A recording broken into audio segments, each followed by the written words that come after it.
Thank you. Sue had a question. She says, are sprouted buckwheat groats toxic? Because she likes to use them as a cereal. I don't know who she read that a buckwheat groat is toxic. Buckwheat is the original cover crop that white Anglo-Saxons in Europe put down on the ground to fertilize their soil. Buckwheat also, out of all foods known to man, have the highest lecithin level.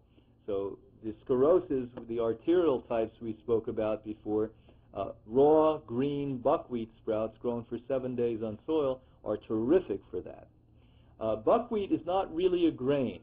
For the lack of trying to confuse everything in the world of your mind, we tell you it's a grain. It really botanically is a fruit. Don't let that freak you out. I'm not going to tell you not to eat it because it's a fruit. It's a rare form of fruit. It's a fruiting plant that basically puts this little fruit out. And it acts like a grain, digests like a grain, is extremely healthy, and we've certainly been using it for over 53 years with great success. And we haven't seen anyone die from that, but we've seen people die from a lot of other things.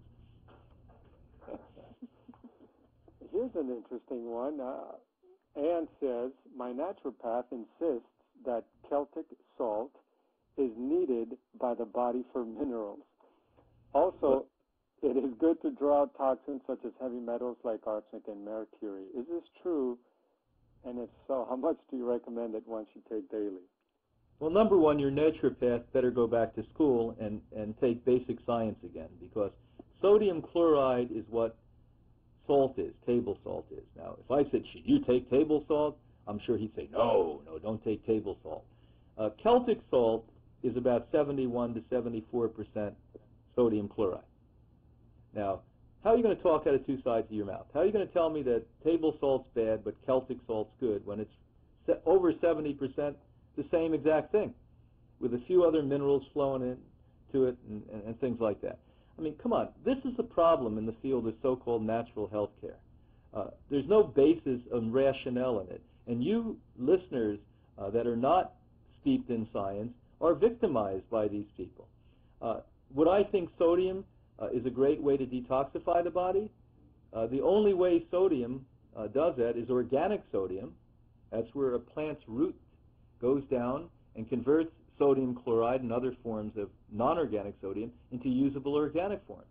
And that is the major solution that the lymphatic system uses to purify the blood. So organic sodium, absolutely. But where does this guy come off saying that sodium chloride, a non-organic crystalline that literally contracts the arteries, make them smaller, dehydrates the human body, actually if you ate enough of it long enough, could actually change the shape and size and dimension of organ systems of the body. That's why when you get and eat salt, be it Celtic salt or be it table salt, you get higher blood pressure because the vein gets smaller and the same amount of blood goes through it, so voila, higher blood pressure. I mean, unfortunately, you better change naturopaths.